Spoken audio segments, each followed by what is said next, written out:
Let's talk hockey cards. It's a nice distraction, isn't it? It's so good. Isn't it great? It is, actually. I brought Timbits for the crew. Yay! Oh, can I? There's not many left. Mini pack of 10. Steve's already had 6. There's no chocolate glaze in there, so yeah, not happening. No chocolate. Those are my favorite. Steve ate them all. I got Jordan Kyrou. The Blues jersey has not changed very much in my hockey cards. There you go. Yes. I got a special card. I got an Initial Strides hockey card of Kevin Fiala back when he was on the Nashville Predators. I forgot that even happened. Wow, that's cool. Hey, you know what? You know what's cool about the Tim retrospective rookie cards is that you get players at the beginning of their career and towards the end. And I got Mr. Say Hi to Phil himself. Mario Lemieux! Give me the ISO! Give me the ISO, No Matty! way. Give me a damn ISO! Come on! There we go. I love that. Jesse got Nylander. You guys say how to Phil. Mario. Anyway, check out Tim's retrospective rookie cards. They're brand new, and all you have to do is go to your local Tim Hortons or download the Tim's app. Start collecting new retrospective rookie hockey cards. Every pack features current and retired NHL and PWHL players from their rookie year, plus a chance to win prizes like autographed jerseys.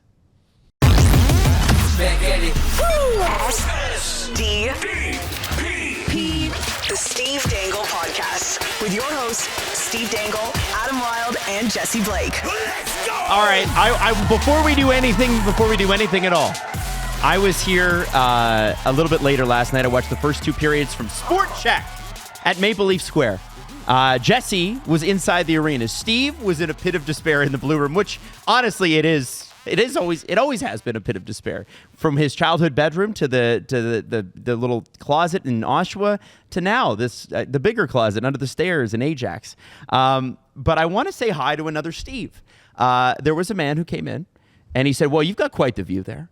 And I said, "Yeah, it helps that we're working or whatever." And he said, "I bet you don't know what this jersey is." And he points down at his jersey and it's purple. And I said, "That looks like a Cincinnati Cyclones jersey." And he's like, "Oh, you do know it?" And I said, "Yeah." And I said, "Are you from Cincinnati?" He said, "Yeah, I drove up here tonight just to be here for Maple Leaf Square." He said, he said they did evacuate it, but he's like, "I drove all the way up from Cincinnati because I've been a Cyclones fan forever. And since the Leafs are affiliated with them, that's their ECHL team, I wanted to come and root on the Leafs." So I would like to, and I told Steve about the show. I don't think he knew about the Steve Dangle podcast. So I promised him a little shout out, and I wanted to shout him out and anybody else who might be Cincinnati Cyclone fans. That's who are very listening. kind. Yeah, isn't that great? He was really cool. Really And nice he guy. had to watch that. He had to watch. He drove all the way north to Did watch he that. get back into the square? Because they evacuated and let people back I think he, so they were starting to when I talked to him, and he was just like, "You know what? I might just go find a bar." Oh, okay. And That makes sense. I don't blame him because it's, Yeah. it was wet and that sort of thing. Do you want But to shout out the listener who also stopped by and brought us snacks? Megan. Megan. Yeah, Yes. Megan brought us some like gummy bears and she brought us some nut-free chocolate because Chocolate clusters. You never know when Thank you, Megan. somebody could be nut-free. Thank you. Yeah. We appreciate that. Steve sounds like he's been smoking several cigarettes. I don't this know morning. why he's up. That's how he sounds. And he's I a couldn't sad imagine boy. why. Sad boy. I heard your voice this morning when I was watching LFR, and I was like, "Oh, it's going to be raspy for today." It was different from the beginning of the video to the end. Did you notice that? Oh yeah, 100%. So listen, I want you to know that Sport Check is your destination to gear up for playoff season, but also to cry a little. And I don't know if we're going to be crying today. I definitely think there'll be some frustration, and I want to start with the Toronto Maple Leafs. Is that a surprise to anybody? The Toronto Maple Leafs. I think it's apt. Maddie, can you go to Jesse, please? You see, what's Jesse wearing? Yeah, listening audience, tell us. Jesse is wearing SDPN golf shirt. Yeah. Which I think is apropos after Game 5. Which you can find at sdpnshop.ca. That's right. SDPN Golf. your number one spot for golf wear. No, It's that season. No, last night the Leafs lost 4 straight games.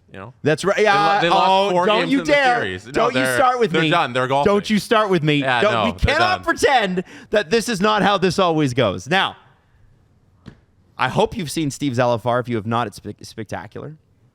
I hope you saw the watch along last night. Drew even supercut together a couple of moments of Steve freaking out. Just threw it up on the YouTube channel. And Senators fans, it's going viral in Ottawa right now. Viral. That was really good of him. And there was a quote Really this glad he did morning that.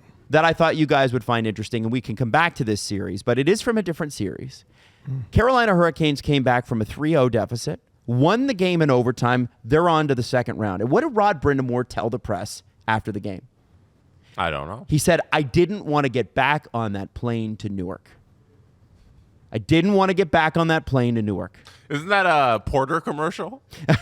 Boo-doo-doo-doo. You fly from the island airport to Newark. New That's Jersey. the Porter Yeah, commercial. 100%. And Rod Brendamore's like, you know what, Porter? At Porter, you get your free steam whistle. You don't have But to then we fly took that like away a from you. poor person. Fly And you can fly directly from the island to Newark. By the way, they're right about everything in those commercials. That flying Porter is Flying the best. Porter is infinitely better than Flying Pearson. Dun, dun, dun, Flying out of So dun, dun, dun, Rod Brindamore didn't want to get on the plane.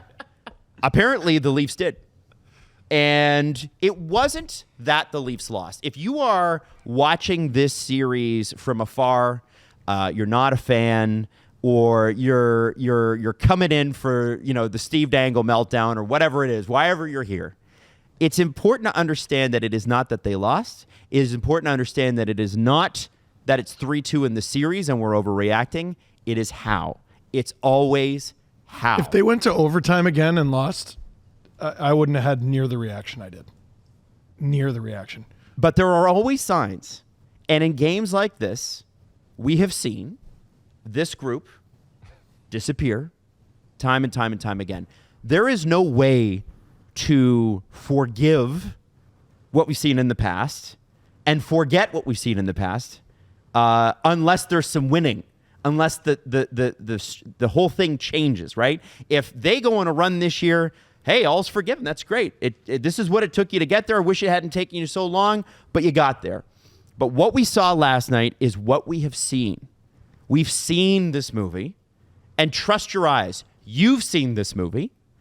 And so that is where the inevitable frustration this morning and last night from Leaf fans comes off. And listen, I'm gonna give you guys some cool stats.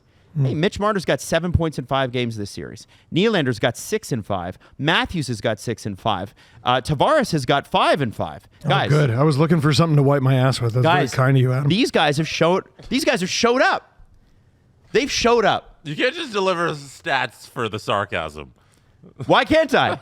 They showed up, Jesse. Yeah. These guys have been there. Why can't we get depth goals from Oliver Ekman-Larsson and Simon Benoit and Max Domi? And more defensive goals from Morgan Riley. Why can't we have more depth scoring? Why is it always got to be on the core 4? Shouldn't we de-emphasize them? Is Nyes part of the core 4? I think he will be this summer. Nyes He will be this summer. Nyes is on my list of 5 or 6 men who I'd like to see on the Leafs next year if they lose this series. Stallers, Tanev, Nyes. What are your other two? Carlo. Yeah, Carlos. Lawton. Well, both goalies can stay. Not Matty? Lawton, Not Austin stick around. Matthews? No. No? No. You trade Austin. No. They lose this Do not series? trade Austin. You want any one of those 3 back if they lose this series? Well, they might ask for a trade, honestly, if they lose the series. Yeah. Good. If they lose, losing is a whole other thing. Them winning in 6 or winning in 7 is like, it's okay. If they lose the series, you might as well trade Austin. Well, okay. Like 69 goals in a regular season is meaningless if you're losing this series. I got a ton of crap, and people were like, well, this aged like milk, for my reaction to their loss in Game 4. Because I was like, maybe hockey's not for you. Why can't you just treat this team like a normal team? Nope. You lost permission. Last night, you lost permission to be taken seriously like a normal team. You lost all credibility. You lost all ability for anyone to look at you like something that isn't a sideshow at the circus. Do you care that it's been one bad loss this entire playoff? No. You don't care about that? I don't give a flying. It's when it flying happens fuck. and it's how it happens. So it They lost doesn't. 4-0 on home ice in an elimination game. So it doesn't matter that they just lost the games in a bad order. Not even kind of. Like because Nope. if this is game 1, you have the freak out, and then let's say they take 4 of the next 3 Or Three of three the of the next next four. 4. Sorry, I just said it backwards. And then it's 3-2. It's when. When they're. Jesse, if they I have were a team on the brink. If It's I were when. 6'8", I'd be looking down at you. Yeah. But that's not how life So you're, is. you're upset at the order of things. Jesse, the order of things is the story of this team. Yeah. For years, people have gone, yeah, but look at Marner's points, and look at Nylander's points, and look at Matthews' points. I'm being gaslit. I'm actually being gaslighted. A goal away in Is it 21. gaslighted or gaslit? Gaslit. I think A goal gaslit. away in 21. Goal away in 22. Goal away in 23. Goal away in 24. Oh, they're right there. Yeah. No, Knock, like knock, knocking on heaven's door. The point of people bringing up those points and like the order of those points is like we're starting to get the real stats of like this is ghastly, and the Sportsnet stats like they were just feasting off the tears of Leafs fans Yeah, they all were. night long on Twitter. If anybody's following along with that, because they just kept running out the core 4 stats in this era and how long it's been when they've delivered in those elimination games. It's when you're specifying the specific games 5 through 7 over the last 8 years, like those numbers are truly shocking. Can I read one? And no, I'm teeing it up to go through them if you can, Adam. Do it. Yeah. Do it. So the record, obviously, we know 1-12, right? So we know that. Goals for. Isn't it 1 in 13? Yeah, it's 1 in 13. Or 1 in now. 13. So Sportsnet stats got that wrong. No, it's worse. Awesome. Oh, that's cool. I Super like it when it's worse. Goals, 23. Goals against, 48. Go to hell. Power play, since 2018. Power play, 1 for 31. Fuck you too. It specify when though. 1 for 31 in the power play in potential series clinchers since 2018. That's the important thing. Because they didn't have a series clincher in 2017. When you're boiling it down to these clinching games, you get these numbers where it's 1 for 30. And who's the one? The one is a player who's been retired for several years. Is that Marlowe? It was Patrick Marleau in the opening minute of Game 7 of 2018. He had 2 goals in that game. Jake Gardiner slapped it from the blue line, and Marlowe tipped it on its way in. And no one remembers. You know why? Because Jake Gardiner turned into an actual, like, soda can, like BB gun fodder in your backyard in the third period. The Leafs took a third period lead. Was it not 4-3 and they lost 7-4? Period. It was 4-3 after Kapanen scored that sick shorthanded goal. And they allowed 4 goals in the third period. You suck, you stink. The next year, you have a chance to finish off Boston in Game 6 on home ice. You don't do it. Lose Game 5 and Game 7. You suck, you stink. Shutout losses, by the way, in those 1 for 13. 2 shutout Columbus was the other one. Yeah. Nearly Montreal, but Nylander threw on his cape with about 90 seconds left, and he said, "Not today." Can I make you guys feel better? No, The Senators have never won a Game 7. it doesn't apply. Which is they're playing why the Leafs. I think it would be perfect to do it right now. They're playing the Leafs. Yeah, exactly. They're playing the Leafs. Your team's haunting stats are inapplicable against the Toronto Maple. Yes. Adam. Maple Leafs in potential series clinching games since 18. Power play goals 1, shorthanded goals allowed 2. You're garbage. Yeah, that one's You're that's rough. absolute That one's garbage. crazy. How do you want any one of these people back? Adam, do you think Steve was a little ahead of himself in the LFR when he started breaking down who should be returning this offseason? Yes, I do think he was ahead of himself on that, but I think that's emotion, and I think that's allowed. Why not lay out what's at stake? Well, I agree with that. I don't know. They're not even up for elimination yet. When you went into the I would keep this guy and I wouldn't keep that guy. I was like, okay, well that's that. I get what I have those thoughts and feelings. Kids, it's okay to be a visionary. Yeah, but okay. But then if they lose in Game 7, the only thing you're going to have left is, well, I'm going to repeat the segment that I did 2 games ago, right? We got sent a tweet today. It was Matthews copying Brady Tkachuk after that Game 5 loss. He said to all the fans at Scotiabank Arena, "We'll be back here," Oh, that's brutal. which is an unreal chirp. That's me. If I was a Sens fan, I would have called off work today. Are you kidding me? How am I going to get anything done? Are you joking me? Yeah. I'm not going to get, hey, boss, I'm going to be the most useful. I have a phone right here. Why didn't I pick that up? I'm going to be the most useless person at this company. I'm simply too happy. It's so here's The Leafs the are thing. garbage. They're garbage. They had a first period power play that was a gift, and Matthew Nyes, who's been pretty great in this series, gets a penalty midway through. They had 5 shots in 70 seconds. They score there. How do honestly, what's he doing with the slash there? I looked at that and I was like, that is real stupid. Yeah. Yeah, he's trying to take the puck and he got it too aggressive. It's a like I don't see it as a decision. Really, I think it's just one of those things. Like, you know how many stick battles the stick doesn't break and there's no call? Yeah, of course. You know? But when it breaks, there's a call. When it breaks, well, there's a here's call. here's the point though. Don't break it on the power play. Mm-hmm. Don't break it on the power play. Later on in the period, I felt like the Leafs had some good momentum. Morgan Riley cross-checked Shabbat from behind.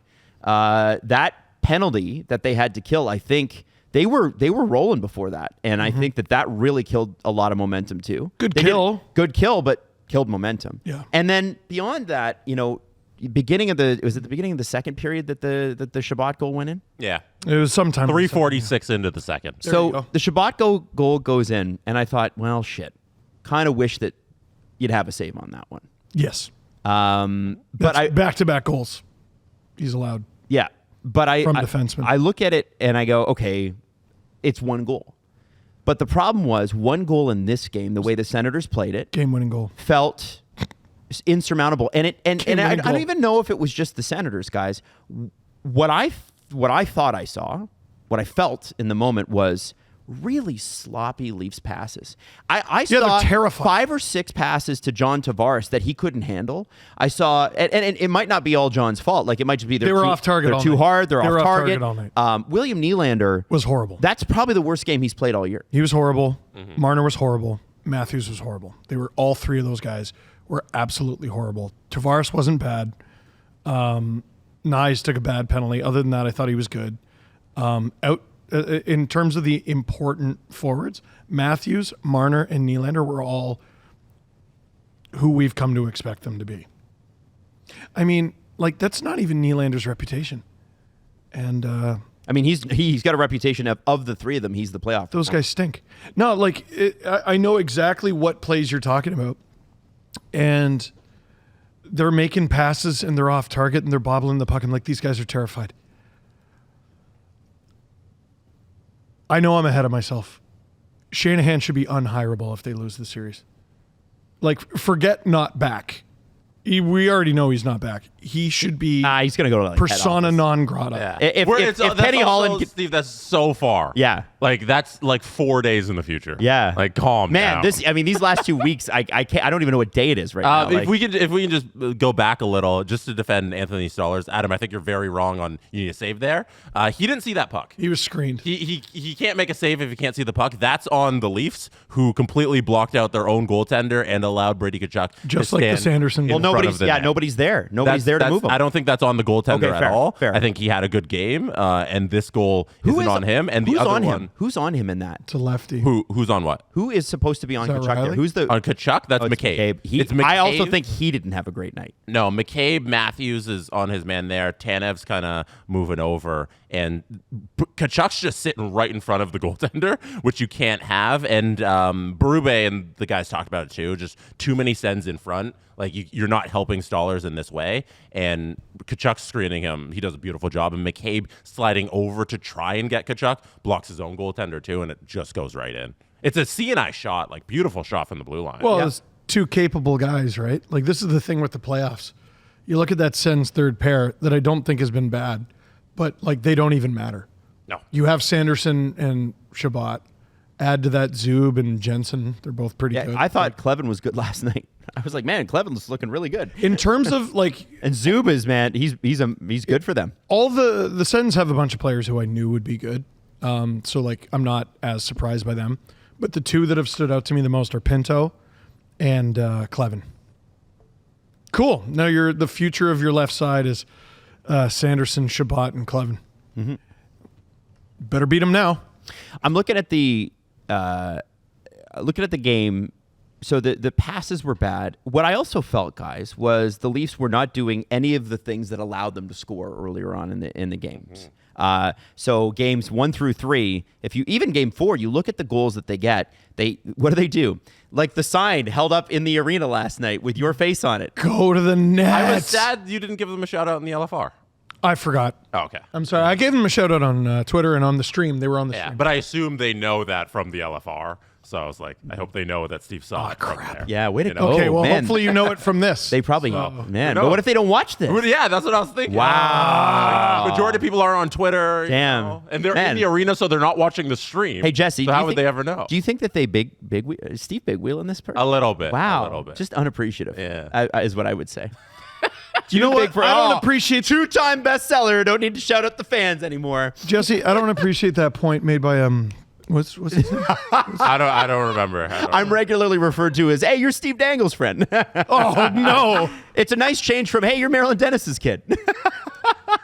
Are both incorrect? No, both are they're not. completely They're correct. factually true. Actually true. Yes. That's okay. One time. What's wrong with facts? That reminds me. One time, remember the community center dance? Yeah, of course. So grade 8.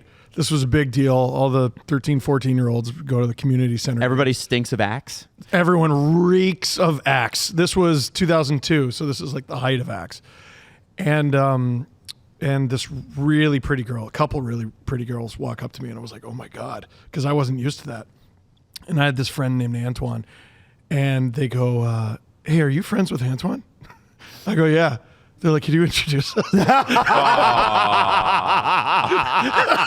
was like, yeah, I can do that for you. Oh, I like that. That's funny. That is very, very He funny. was a very handsome man. He was a very handsome young man. It's We were on the track team together. I'll never forgive him. it's a thing that like I just tweeted out straight up a picture of Pierre Poilievre last night because that's how it felt. Like it's like the Leafs are like literally. No, here comes another blue and white team blowing a lead. And I'm looking at the way that this played. All right, Dad. And yeah, I am a dad. I'm 37. You know what? No. I'm 37. I'm a 6-year-old. Of course I'm a dad. I don't care what end of the political spectrum you're on. We can finally enjoy hockey without those ads. I know. Holy shit.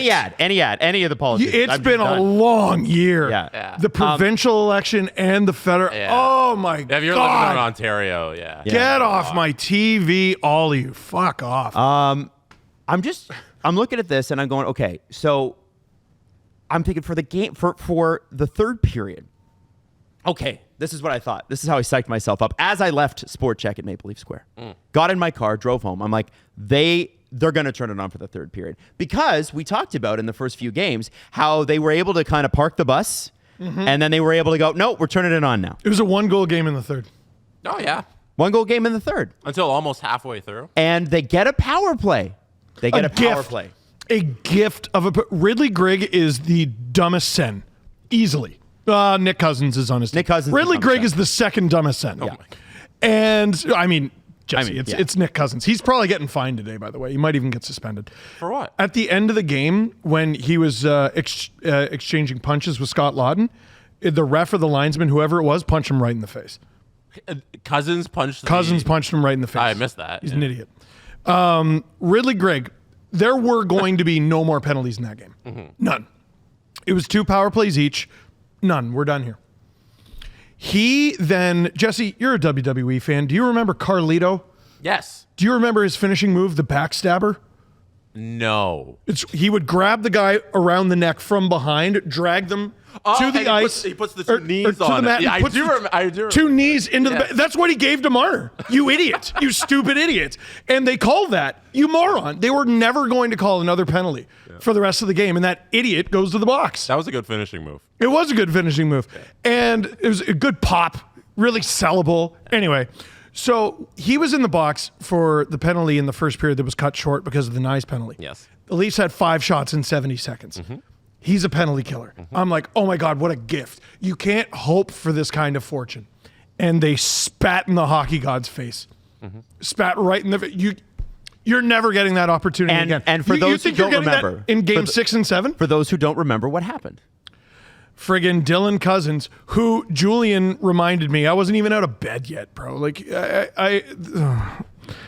you think you hate the Leafs. They're my life.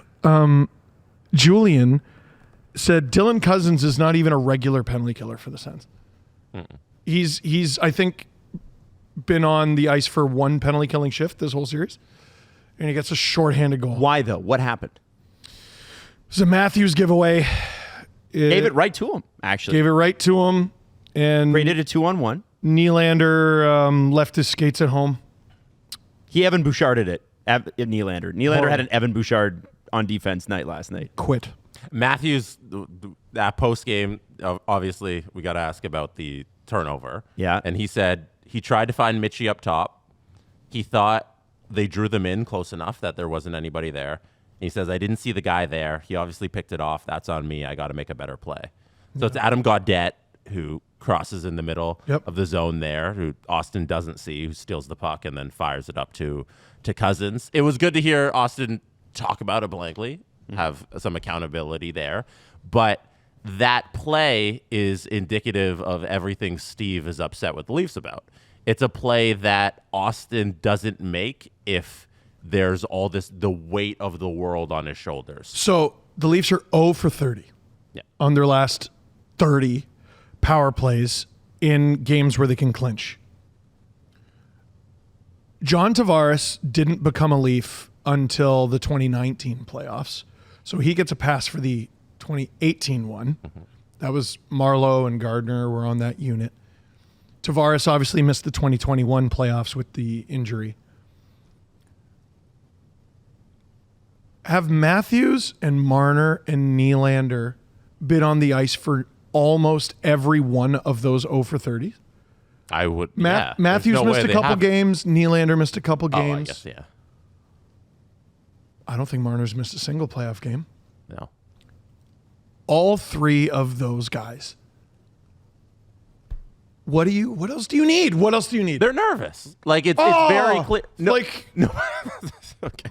But this is the thing. It's very clear that they're playing tight. Because no one's making you play professional sports. What they couldn't do last night was finish anything. They dominated the neutral zone chances. Like they were really good at getting into the zone and getting into positions where they could then get opportunities. But in terms of like finishing and continuing a chance, it was a lot of one and dones. It was a lot of we have the puck, but nothing is happening, and they weren't able to finish anything. And that's, I think, entirely mental. Like 100%. Like a play like that, Austin Matthews isn't making that in Game 50. He's making that play because it's game number 5 and they have a chance to win this series. And his hand was hurt because he just it was a bad decision, but it was instinct, right? Like the puck's coming at you, you put your hand up. Oh shit, there's no padding. BX described it as like you grew up playing road hockey. Yeah, you block it in road hockey. I don't blame him for that. I don't blame him one bit. Yeah. Guys are hurt. Brady Tkachuk is putting up points. He looks beatable. Yeah. The he's pass playing hurt. The pass has nothing to do with being hurt. Like that's how to pass a puck. You're just making the wrong decision. Well, also if you're waiting for a playoff run where everyone's healthy, you're going to be waiting for the rest of your lives. It doesn't work that way. It just doesn't. Yeah. So I give them no excuses for anything. Good Lord. We're all about sample size. This is the biggest sample size any core of failures has ever gotten because cores of failures usually don't stay together for nearly a decade. What are we doing? Wait, so hold the what are we doings.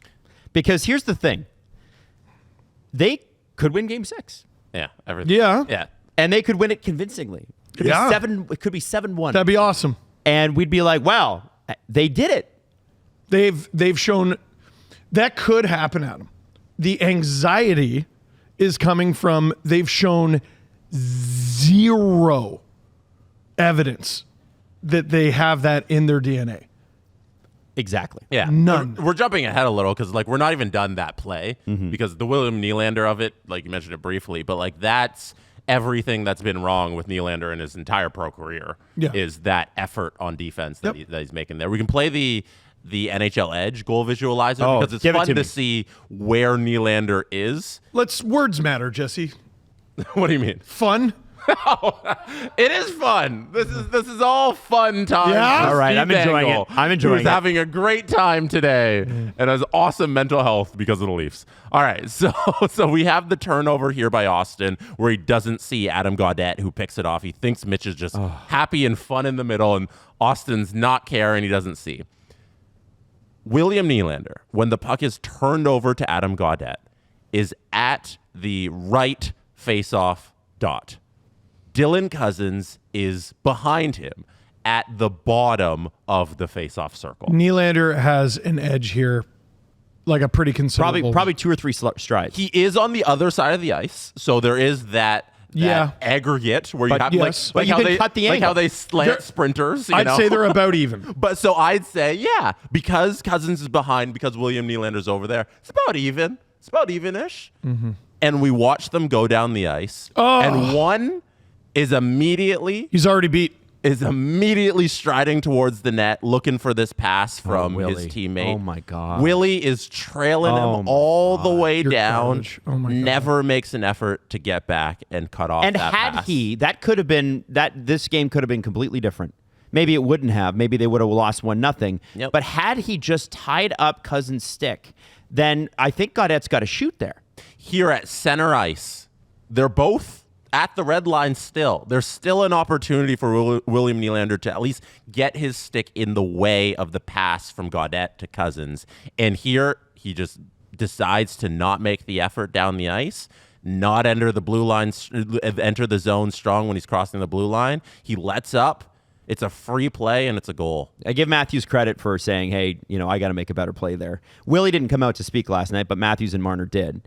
Willie didn't come out to speak? I don't think so. No. No, there's only like 3 or 4 guys. It's like Berube. Tanev, Marner, Stollers, and Austin. Yeah, they do a rotation. Yeah. All right. But like that play there, like Willie, I assume when the play is starting, he's thinking this play is going to be like dumped down, so I'm going to hang around in the offensive zone, because that's usually if you ever seen like the full ice when William Nylander's out there, he does a lot of I'm going to stay in the neutral zone and wait for this play to develop so I can get my breakaway. He's not in the neutral zone. I can cheat for offense, and he's kind of hanging around here. He'll slow down, but in that moment, you can't be thinking about going back the other way and making that play offensively. It's all about stopping this play defensively, and he doesn't do it. And William Nylander's fast. He's got the speed. There's no doubt in my mind if he was given all his effort here, he could have broken up this pass.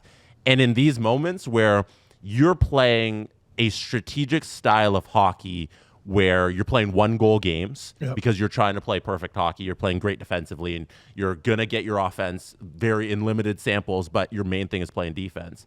This stuff is inexcusable. Yep. Because that's how you lose hockey games. Yep. I got to say, the goal visualizer is so cool. Yeah. And it also feels like now that we have that, like, just let us use the footage. What's wrong with you? We're all staring at dots of what happened. Like, just how is it better? Just let us use the footage. How man. is it better for the NHL not to just let us use the footage? It's not. It's got nothing to do with the NHL. Look at the little dots running around. Like, Look why at them celebrate. we're watching this video game stuff. This is fine. Woo. But and the NHL is going to be like, we totally agree, Steve, and they're going to take this away instead of letting us use the highlights. In between games, Steve, you've been hustling on that Peloton. Man, I'm just crushing the quads. I'm Quadzilla out there. Why the quads? Why have you decided to focus on that with the Peloton app? Legs feed the wolf. Legs feed the wolf? Legs feed the wolf, buddy. I'm going to be the best beginner beer leaguer in the world. Oh, is that what it is? Even if it's a bunch of busy nothing and I got no hands. If you were smart, you would take the old approach that we saw, what was it, mid-2000s, where you ride the bike after the game and you also do your media there. Yeah. I keep forgetting. The Senators. The Sens. The Sens are doing that. Yeah. Yeah, you should ride the Peloton after your beer league games. It's a great idea. And then do the LFR from the Peloton. Back Great in the idea. day, they used to wrap you in a tarp with and put you outside on an extra bike with duct tape around your arm so you'd sweat it out. Oh gosh. That's I don't what think used they to do that anymore. They don't do that anymore. Actually, with Peloton, you can do your you can do your things anywhere. They've got the Peloton Tread and the Strength Plus apps. You should check them out. Steve's using them all the time. Look at those thick arms from all those push-ups. Find your push. Find your power with Peloton at onePeloton.ca. NHL Fantasy Stars, the official fantasy hockey game of the NHL and NHLPA. Become the GM of your own hockey team, set lineups, buy and sell players, and make blockbuster trades. And obviously, you can take us on Steve, Jesse, and myself, Adam, in the NHL playoffs. It's all about daily contests, so you can join anytime. and you get a free 10-player pack today. How about that? That's pretty cool. Now, I'm just going to throw this out there. I already did my pack opening. Well, I don't know Because why. I didn't know we were supposed to save it for the ad. Why didn't we just do it on the show I was together? like, no, I as got to friends? dress my lineup. I got to be I'm ready. opening my pack. Who's your I team? am also opening my You've pack. been rewarded with a daily free pack. Awesome. Oh, it's doing the little jiggle thing. Yeah. Ooh. I got no sick, Oh. and I got next. I got 40 coins. Mm-hmm. Okay. That's it. Okay. I got Connor McMichael. Oh, good get. I'm feeling very good about. And 50 coins. Get wrecked, Jesse. You're Get being- absolutely you're being mean wrecked. to me. Yes, I am. Now you can, deserve it. You can set your lineup every single day, and it also has teams included too. So I have a gold pack Winnipeg Jets that I have started for tonight's game. Oh yeah. Listen, download the app from the App Store and play NHL Fantasy Stars. It runs daily. You can join anytime, and it kind of feels a little bit like opening up a hockey card package, or when you bought them in EA Sports NHL. It kind of feels It's a little like what that. team was that, Adam? the Winnipeg Jets. That's who you're starting? Because right now, in my starting team spot, I have the St. Louis Blues. Oh! So we're going head-to-head? All right. I think we need to come back and see which team I did agree. better. I agree, and it'll be me. Thank you very much. Go Canada. This is my it's our new favorite game for the NHL playoffs. Rip open packs, unlock players, Binnington's Canadian. buy and sell players on the marketplace. Check it out. It's called NHL Fantasy Stars. Yeah. These are the guys who, and then you're like, all right, so the big guys don't have it. Let's get a good depth performance. They don't have the money to buy that. We've been to that conversation. We've been through this conversation, and so that's it. Like, I'm throwing it out there.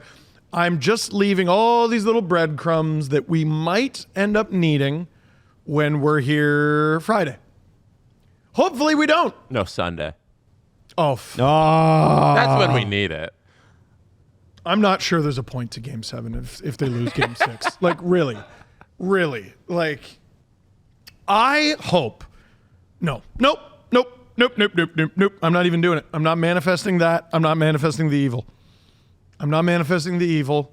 Leafs in 6. It's what I called before the series. Let's go. Adam, was there more from the game specifically? That I wanted to bring up. Yeah. I think In terms of the plays on the I think obviously It wasn't a very complicated game. The annoying part of the empty netter, the first one, was it to me. It was just like the visual of John Tavares in the net staring at. I feel bad for him, right? Because of the four of those guys, he was the one that looked like he was at least ready to play last night. He was one of two Leafs who was regularly in front. Yes. Okay, so the emphasis has been on the core. Your sad puppy's on the screen. Oh man. The emphasis is on the core. The Craig Berube, who I've really liked this season, he has to wear that third line. What were you thinking? Yeah. Okay. What So were let's you talk. thinking? So let's talk about that. The combination of Max Pacioretty, Max Domi, and Bobby McMahon is catastrophic. They're horrible. They're a horrible unit who are horrible at hockey together. They were bad in Game 4. Mm-hmm. They were worse in Game 5. What were you thinking? You're out of your mind. And I was like, well, at least he'll be able to protect them. They were a liability each and every single time they took the ice. Right.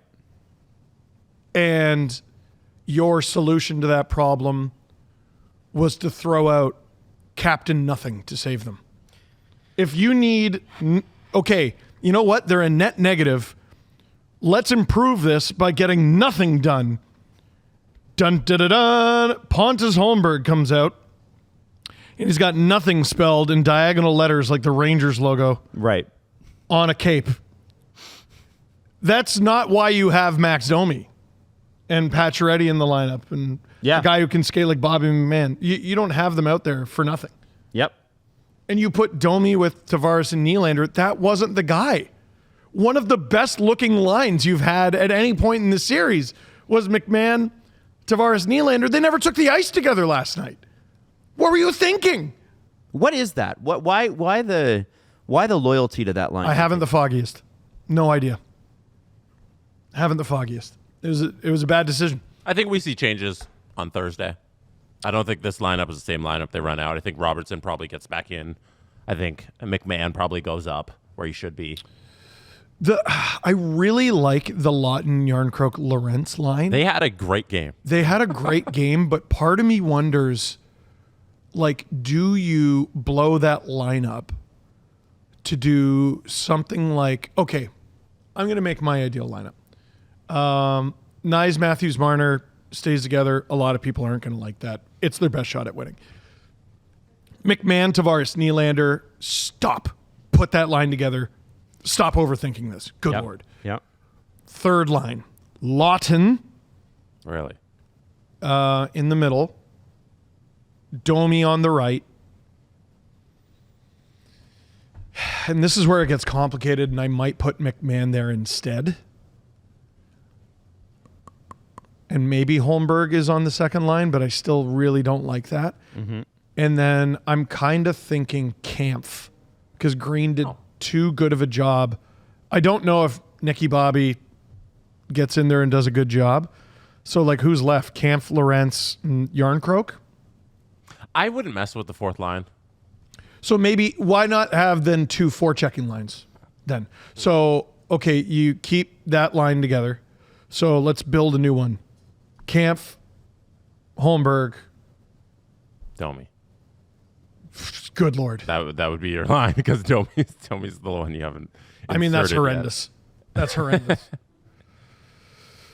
So is it Holmberg with Domi and Robertson? It might be as simple as just inserting Robertson back in there, or Kampf if you want. Domi in the middle, Robertson on the right, Holmberg on the left. And then McMahon moves up to line 2. Or you just put Kampf in there. I could do that. You know?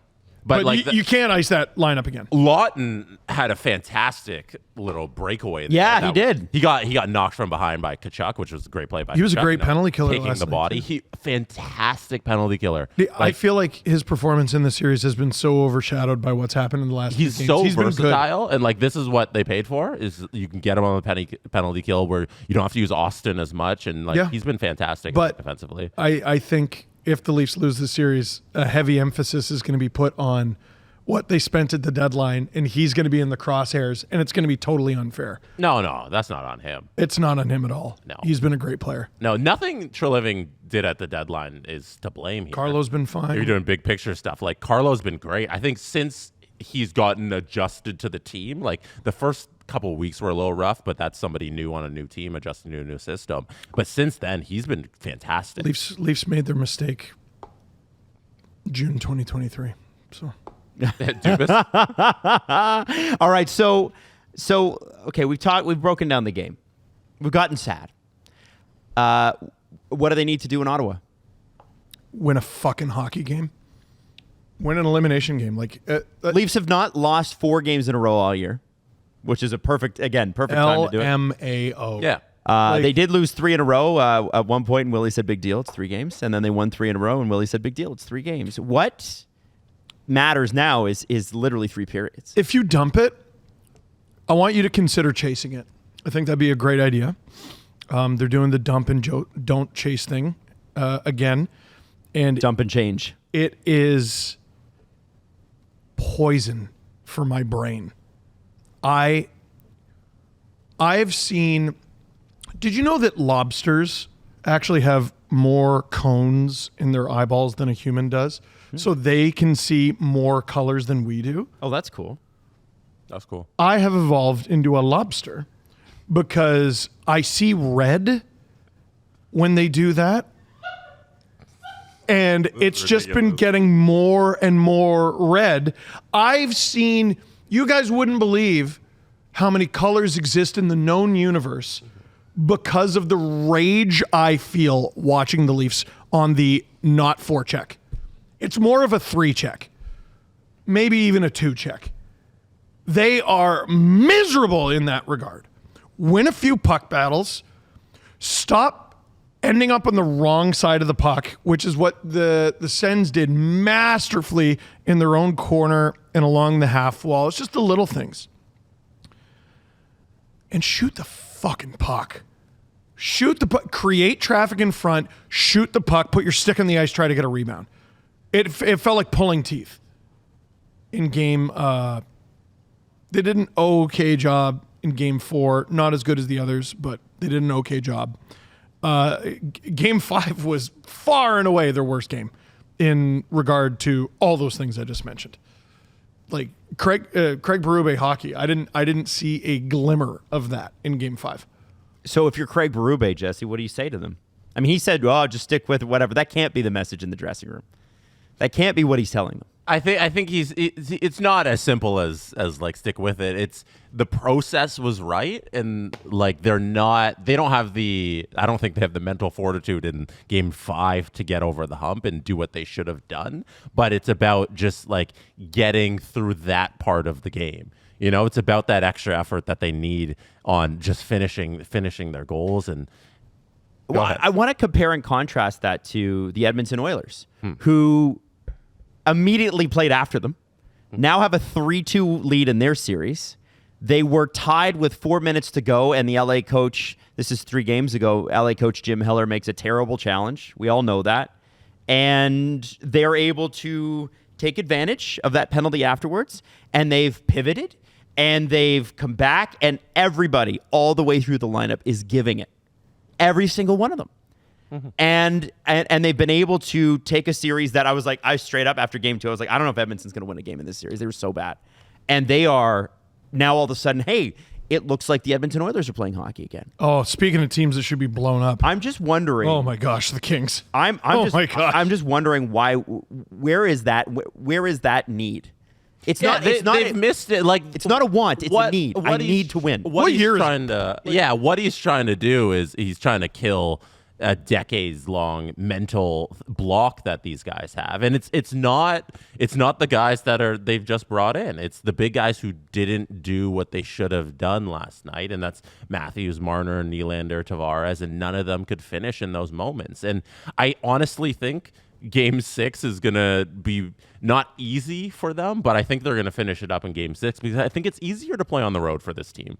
I think being at home in that pressure and going into that game where Ottawa played fantastic right out of the gate, where I thought they were really fast, and they've kind of unlocked something in the series now that it's moved on a little bit and they're a little settled in. They look like a really faster team than they did in Games 1 and 2.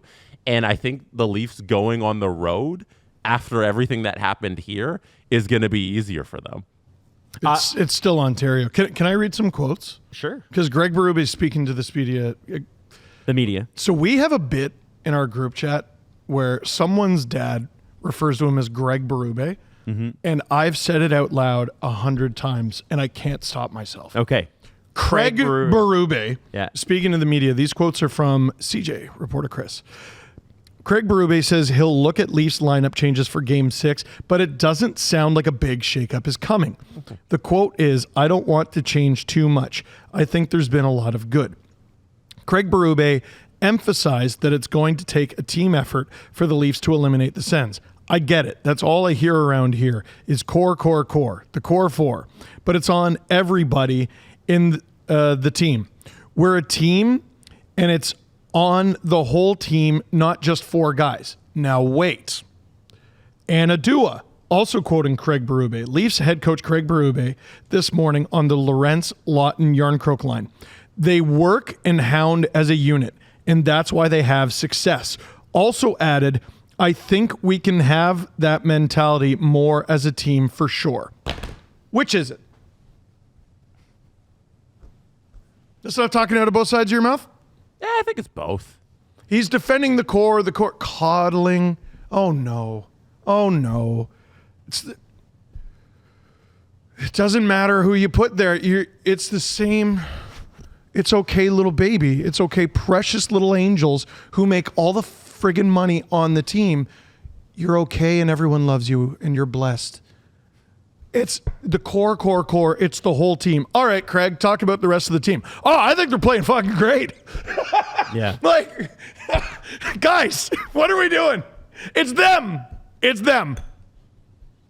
Be the stars you're paid to be, or FO. That's all I got. If they win, Steve, do you still feel that way? No, I don't. I wonder why. Because then they pulled it off. Not hard. Jeez. Pulling teeth, agony. And now the Leafs, no, I can't because I want them so bad to win Game 6. I really do. I really, really do. I'm telling you, people are already preparing their postmortems, and it ain't me. I don't need to. I know all this shit by heart. I know all this stuff better than my family. Like, let me team, bro. Here it is. James Myrtle. He said, "Why Maple Leafs fans shouldn't panic after another brutal loss." That's the title of the article. Good start. Here are the 3 reasons. First one is Leafs are likely going to win this series. Right, Jesse? Well, You kinda mentioned that? mathematically. Yeah. 'Cause they're Yeah. James said, but why you shouldn't panic? Because the Leafs can't beat the Panthers playing like this anyway. Actually? That's what he said. I almost spit all over the place. He's like, why panic if it ultimately doesn't matter? Am I right? Beat Ottawa in Game 6 or 7, advance to the next round on minimal rest, and then the Leafs face the Florida Panthers, the defending champs, a bruising, punishing team that is currently steamrolling a very good Tampa Bay Lightning club 3-1 in the Atlantic. That's honestly facts. Yeah, no, Like, there's no argument against that. It's also funny, like, if you don't think they can beat the Panthers, then why are you getting so worked? Well, and this is what he said. And then he's like, and then if they beat the Panthers and then you expect them to do it for 2 more series after that, it just doesn't seem plausible or possible.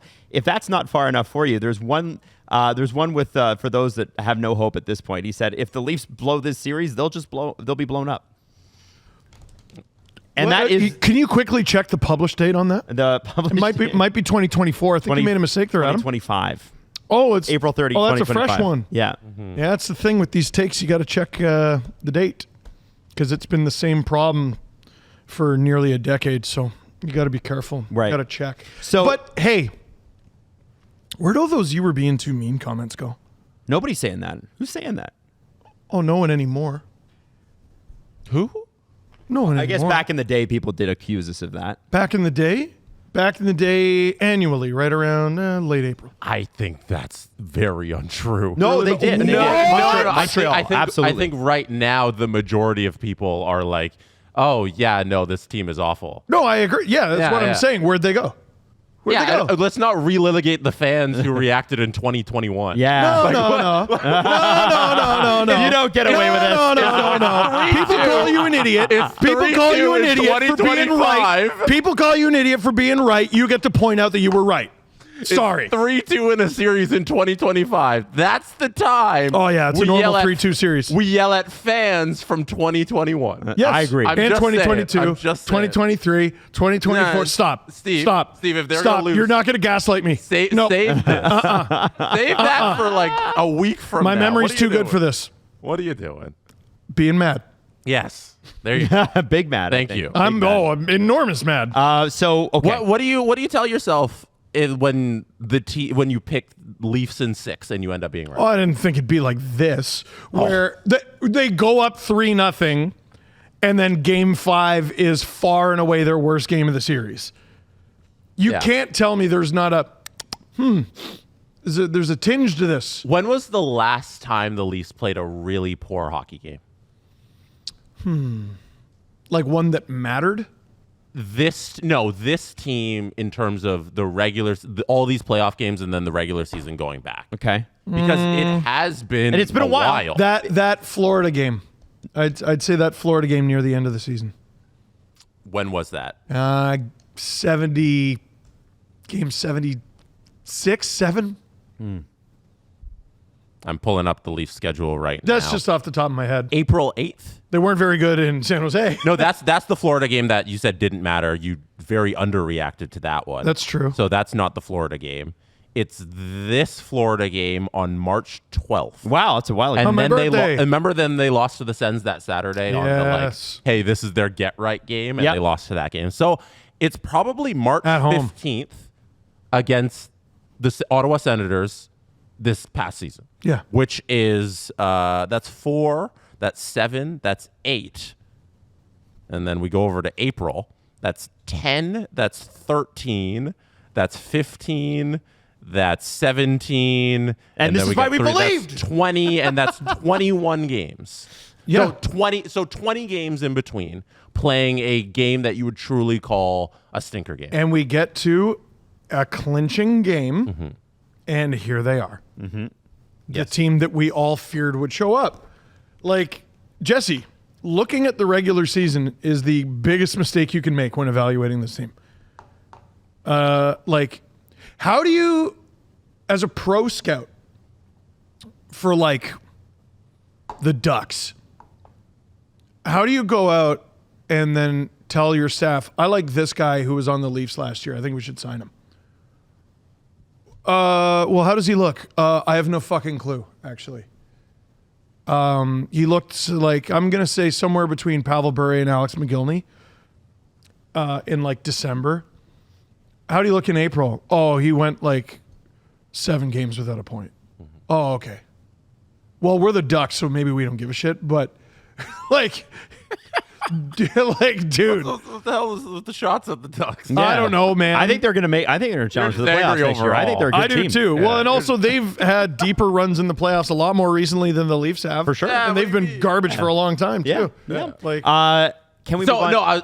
no, do you want to wrap this? No, I was just saying with the games there, it's I assume like the coaching staff and the people internally look at that and say we've been playing hockey for very well for weeks here at a time. You know, it's not that we were losing this game here and it happened in a vacuum. It obviously didn't with the history that's gone on, but the team, they know how to play good hockey, and it's a matter of getting over the hurdle to do it because they've illustrated for the last 20 games that they're able to do it, and it's now Berube asking, hey, why didn't you execute in those areas, Mitch and Austin and Willie? Like, if you did that for 20 straight games, what happened here in this clinching game that you didn't finish it? Like that, I think it's a lot simpler for those guys to evaluate that way. this is why I said repeatedly in the LFR last night. This is why. Yeah. This is why I said repeatedly in the LFR last night, you're running out of opportunities to prove you're not exactly what people say you are. Like, Leafs win game 6, I'm going to get like completely shit on. And I predicted Leafs in 6. Yeah, I'm going to get shit on for a series that I predicted because of how I reacted after game 5. I'm ready for it. I'm prepared for it. I look forward to it. But until they prove me and most of this fan base wrong, wear the L on your forehead. Okay. No, I think it's fair to have the Leafs start from a negative standpoint and they have to earn their way up. I think that's fair too. I feel like that mentality, if you're choosing to go into that because of the history of the team where they have to earn your respect and it's not coming in at a 0 and their performance gets them to the positive, I think they start from that negative and have to earn their way up. The clutch moment of the game is sponsored by Clutch.ca, the easiest way to sell your car. Now, I'm going to give myself a shameless plug here because I know Steve does his watch-alongs. They're so Everybody's good. watching along to Steve. So good. But there's another watch-along happening. Listen, we're small, but we're mighty. It's Gripper Nation. Oh. And we are following I hate that name. the Habs and the Caps, okay? Gripper Nation. You think Clutch knows about Gripper Nation? Yeah, I hope not. Clutch, I hope not. grip. It's all a part of So I guess when you're gripping the pedal, you use your toes. Sometimes you got it if over you're the driving top. barefoot, you know? Yeah, that's where Gripper Nation comes in with your new car. Sunshine's coming in, like it's a sunny day outside out. You just stepped off the beach and you grip that pedal and you put it to the Oh pedal. yeah. Anyway, Gripper Nation's strong. what was really important about Game 4 was that Montreal was up 2-1.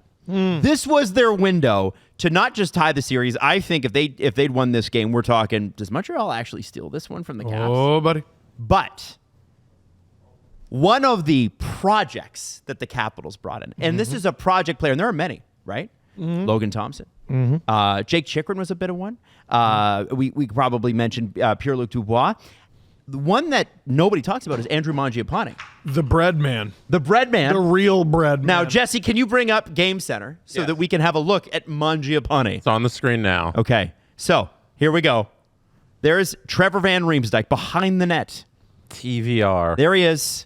And really, they've been hemmed in a lot across. So look at Here that he drop comes. pass. Forza Italia with the shot. Oh, nice. Hey, look at that. now what's amazing about this play is how quickly the Caps move through the neutral zone. It's knife through butter territory. Look at that. Boom. 3 guys on him. Yep. That's so. And the Habs didn't play bad defense on this play. No, really, really good play by Mangiapane walking the line.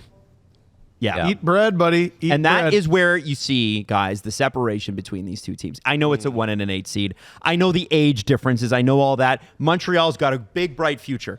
But you can't really deny that right now it is the Washington Capitals series, and that is the Clutch playoff moment. And Andrew Mangiapane, obviously the game winner, brought to you by Clutch. Whether you're just curious to know what your car is worth or you're ready to sell right now, go to clutch.ca or use the QR code and get a real offer on your car in a minute.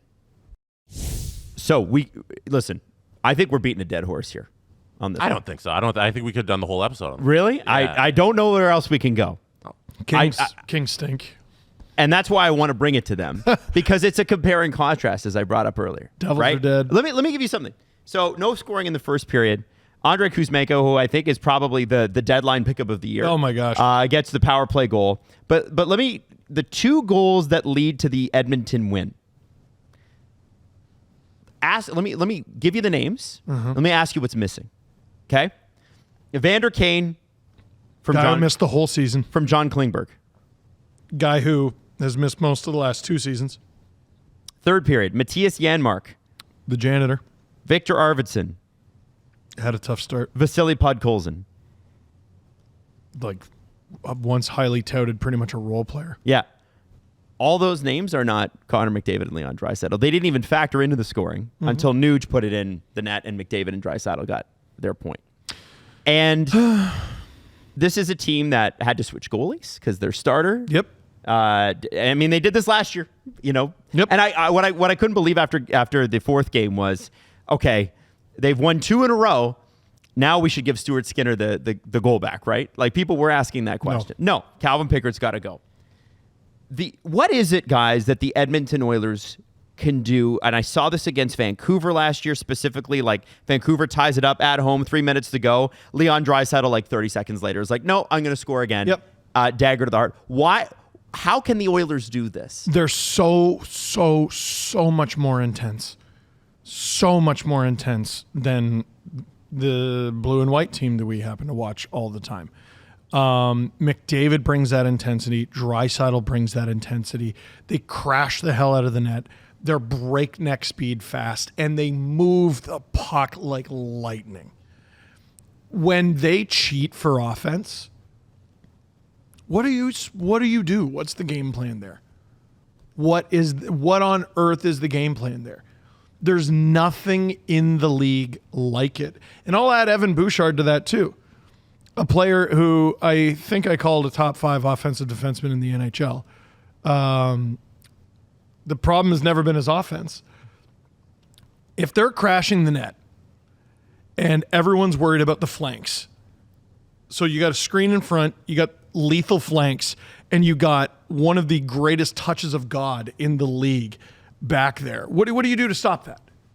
And if he passes it, what do you do to stop that? If it gets floated on and there's a rebound, what do you do to stop that? What do you do when the Oilers cheat offense? There's nothing you can do. It's the singular most unstoppable force in the National Hockey League. I think Adam did a good job of illustrating that. Like last night, it wasn't even about the big guys. And Daniel Nugent-Bowman in The Athletic also, he had a little spotlight in his post-game article for Matthias Janmark, because Janmark's like a dude who has another level in the playoffs. Last season, he scored 4 goals in 79 games. And this season he scored, and then last season the playoffs he had 4 goals in 25 games. This year in the playoffs he has 2 goals in 5 games after having 2 goals in 80 games last year. The ability for the dudes around the stars as well to step up offensively is an incredible cheat code that they have, and other teams don't have the luxury of having guys like Janmark just unreal when the playoffs hit. And do you remember why he's called the janitor? Why is that? Last year, when the Oilers were sad sacking in last place and firing Jay Woodcroft, Janmark is the one who gave an impassioned speech to rally the boys. And after that, they started playing hockey, in their words, the janitor way. And they were one of the best, if not the best teams in the NHL from that point onward, from like American Thanksgiving onward. So I know you wanted to get me to talk about the role players, and then I was talking about all the stars, which was stupid. But when you're contending with those guys, the stars, you exhaust yourself, and I think it would probably be called a good game if you limited them to one goal. Yeah. And I mean, if you told the LA Kings last night, hey, Connor and Leon are not scoring tonight. Yeah. You'd be like, okay, then we got a pretty good shot to win. Exactly. But the Oilers are like, well, now wait a sec. If our depth even sort of shows up, there's nothing they can do. Looking at the Leafs, it's the total opposite. Like, it should be, if the stars show up, we have a good chance of winning. If the depth shows up with them, there's not much you can do to stop it. Mm-hmm. The stars aren't showing up. So there's nothing the depth can really do. If one of the bottom two lines gets you a goal, you would call that a fantastic night. Mm-hmm. Or like you get a goal from the D. You're not getting it from anywhere. I thought Hyman's quotes post-game were really great too, where he was talking about how they had an ability last night to roll all four lines. And good player. It wasn't an emphasis on running out Connor and Leon constantly and Hyman and Kane and all them. It was just like, no matter which one of our four lines want to be out there, we're going to get some offense. And the 3-1 score wasn't like how that game went. No. Like, oh my God. What were the shots? The shots were insane. I think they almost doubled them up. It was like 46 to 22. Oh, hey. Nice work, Jesse. Wow. Nice work. I remember that. And by the way, Edmonton did not score on either of their power plays. In LA. Yeah. So like, in LA, if you turned on that game, it was all Oilers all the time. Especially that first period. The shots were, I think, very crooked in that period as well. And the Kings took the lead. Like this was a comeback victory for the Edmonton Oilers, and their third comeback victory in a row, which is the first time they've ever done that in the playoffs. They've never had 3 straight comeback victories. And it never felt that the Kings had control of the game, even though they were up 1-0. It felt like it was a mirage. It felt like it was a lie, because the Oilers just had this offense going. And when they have their offense going, nobody's competing with them. And when they get defense on top of that, where the offense is so good that the defense is so easy to play, they're unstoppable, and that's why they were in the Stanley Cup final last year. And Jim Hiller said after the game, they beat us in every area. Yeah.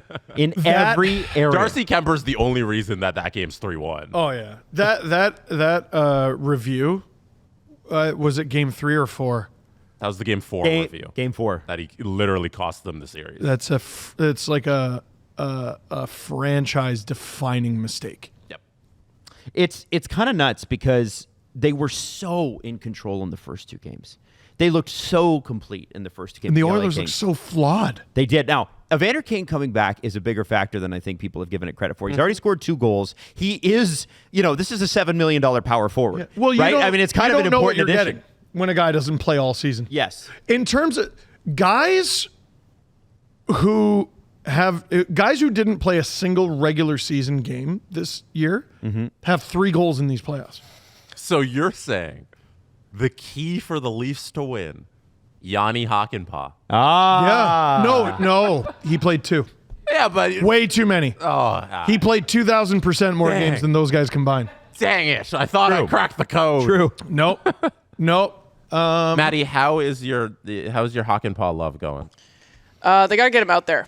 I think Jesse. He's gonna be the one. He's gonna do it for us. He's gonna be the other defenseman that gets a goal. Could have had him, Pa. Could have had him, Pa. Could have had him, Pa. So did Oilers close it out? And like, I don't have like grander opinions on the Kings yet if they lose this in 4 straight, because it's not over yet, or 4 straight years. Sorry, I should specify. But it would be 4 straight games, Jesse. But it'd be 4 because the Oilers games. are up 3-2. Yeah, that's devastating. So just from the recap last night, the Oilers' natural ability, this is from The Athletic, to possess the puck when they had McDavid and Draisaitl on the ice, and the shot counter widened in Edmonton's favor for the first 2 periods. At one point, the Oilers had a 33-11 advantage in shots. 33-11. And does Jim Hiller lose his job? Man, Does Rob Blake I don't lose think his so. job? Yeah, maybe. He's been there a lot longer. Jim Hiller's been the Kings coach for what, 2 seasons? Yeah, he just got there. And they've gotten better. They just got it. No, but they've gotten better. And like, I just don't think they have the tools. I just want to point out that Landeskog and Kane combined, who did not play this season, have more goals in fewer games than Matthews, Marner, and Nylander combined. 2 guys who did not play this season. They didn't play. Oh, God. Landeskog didn't play for over 1,000 days. that's a tough stat. Yeah, they're ass. Rob Blake, by the way, was general manager since 2017. I mean, you lose to a team 4 years in a row in the first round and you're GM for all of them, you should probably go. What are we doing here? Unless you're just Leafs West. Like, you're going to fail the same way every year and do nothing? What's wrong with you? His only appearances in the playoffs as GM are the 3 losses to the Oilers this season. Or I guess 4 appearances. And then in 2017-18, they got swept by the Golden Knights. Oh, the Knights' inaugural year where I picked the Kings. So, like, Rob Blake does not have a good resume. He has 0 playoff series wins. Oh, so is he just Western? The Kings are the Western Leafs, but Rob Blake is Western Stevie Y.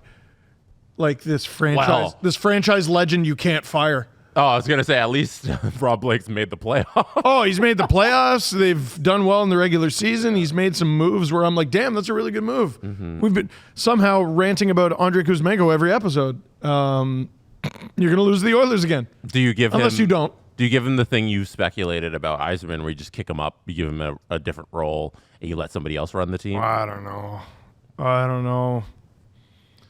Oh, that's so tough. I don't know how you look somebody in the face and say, yeah, 0 playoff appearances since you've been here, or say playoff series victories, 4 straight losses to the Oilers, and you say, yeah, you deserve to have a job again. Like, Joe Sakic with the Avalanche, like, because that's what we're asking.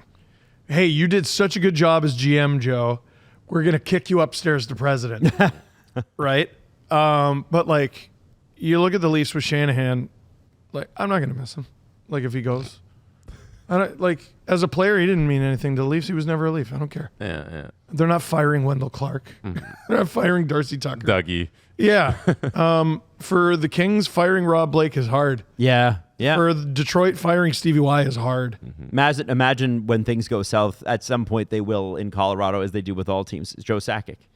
When it's his time to move on. Or maybe he never has to move on. No, because they're always good. He's good because McFarland's the one who's going to get the brunt of it if it ever goes south or whatever. Yeah. I feel like Rob Blake, you gotta do the same thing here. Bring in somebody to run the team, like how you have Chris McFarland running the team for Joe Sakic. With Blake, I think it'd be fair.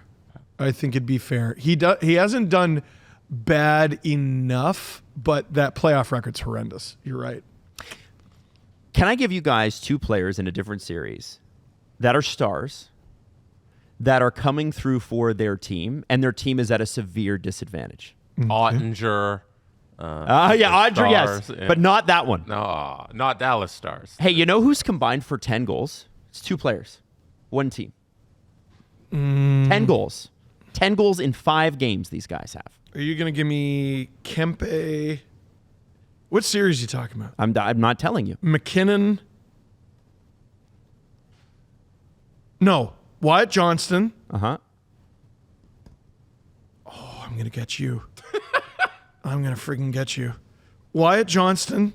And who's the other star? Nah, I don't know. It's not the Stars. Yeah. Damn! Ryan Hartman. What? No. Damn! Who the hell are you talking about? Kaprizov and Boldy. Damn it! Kaprizov and Boldy each have 5 goals. Each. Wow! Each have 5 goals. They each scored last night. And I want to remind everybody, the Wild have a $15 million cap penalty, which they've had for 3 years. It's crazy. They've made the playoffs in 2 of those years, which is crazy. Man. And this year, obviously last night they lose in overtime. Brett Howden scores the winner. I was gonna say, really, those goals really helped them. It did. Get the 3-2 series Matt lead. Boldy tied that game up with 3:31 on the clock. Jesse, 3:31. This is just the let producer Hayden down gently. I think we talk because I think the theme of the show a little bit. If we're going to talk about Toronto the way we did, we talk about Edmonton the way we did. Let's talk about this series the way that we are, which is the names I'm seeing: Kaprizov, Boldy. What are they to their team? I look at other teams and I go, why do they get that? Why can't we have that? Today's going to be one of those shows where everything is about the Leafs. Oh, yeah. Unfortunately, and it can't be helped. How about Gustafsson leaving the game, eh? Mm-hmm. That was crazy. He must be dog sick to leave a playoff game like that. Oh, yeah. Yeah. You have to go up 3-2 in the series. You have to be dead. Yeah. No, and so I always give athletes the benefit of the doubt there. He must be like just... Is this it for them, guys? Like, is this where the Golden Knights turn the corner and it's like, because everybody did expect the Knights to win, right? I think everybody picked them. I did. Is this where the Golden Knights are like, okay, we're taking this now. We're a Stanley Cup winning DNA team. Jesse? I think it's over. You think it's over? I think it's been over for a while. I think it's over. It was 2-2 going into last night. What do you mean it's over for a while? I believe in the Golden Knights. They're going into Minnesota, though, aren't they? For Game 6? Yeah. I don't know. I like that advantage for Minnesota. Did you guys see the play that Eriksson Ek made on the Boldy goal? The backhanded sauce? No, sometimes on Leaf game nights I miss everything else that happened. Like that little stuff like the Minnesota Wild's been doing all series long where they're having these like globetrotter like plays. It's something that I didn't notice that they have that ability to do where it's crazy. These special things they're doing out there. But I think what Vegas brings to the table is too overwhelming to win a full series against. They're so and here's the thing: the Wild are going to have $40 or $50 million to spend in free agency this year. So whatever holes they have, they can plug them. Did you see it's crazy? Travis Yost's tweet about Brett Howden? No, what he said. And how they're just trying to recreate Chandler Stevenson, and it's working. It's amazing. Like Good for them. Here, let me see if I can bring it up and send it to Jesse. But basically, his career, like, I guess plus minus, wasn't necessarily plus minus, but there it is. I'm going to send it over to Jesse. He was, the Vegas Golden Knights got scored on more than they scored when he was out there. Brett Howden career goal differential, even strength 2018 to 2023.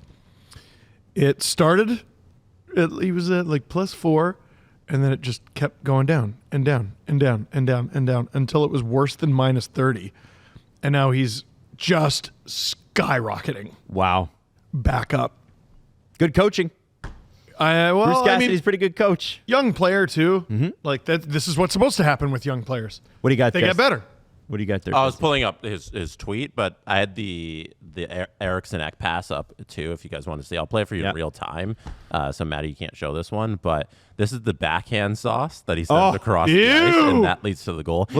I pulled up the goal. It's barely part of the highlight pack because that's the only time they show it there.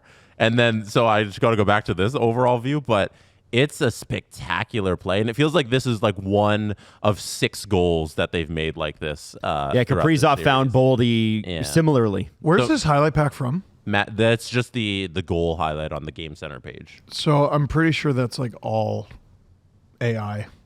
Yeah, I don't think that's important to this. No, it's important because it's been a complaint of mine, and others have noticed that they don't show enough of the development of the goal. Oh, because it's not a person doing it; it's some machine. Right. But I think like you can go to the actual like they and they do the YouTube ones, right? Yeah. So like there's other sources to find it. These are just kind of finding the end result of the goal. Matt, if you want to pull it up, this is Eriksson Ek there at his own blue line, and then he gets Boldy a pass right over here, just entirely on the backhand. It's truly beautiful stuff. He threw 3 Golden Knights too. Yeah, like that's the pass. It's always the same guys in the most underrated player in the league conversation, which is how you know we're having the conversation wrong. Mm-hmm.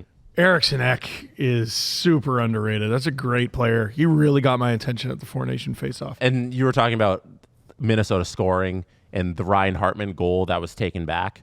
Like Ryan Hartman, I have my criticisms of him, and I think they're entirely fair. Yeah, he gets suspended all the time. He's not a good guy.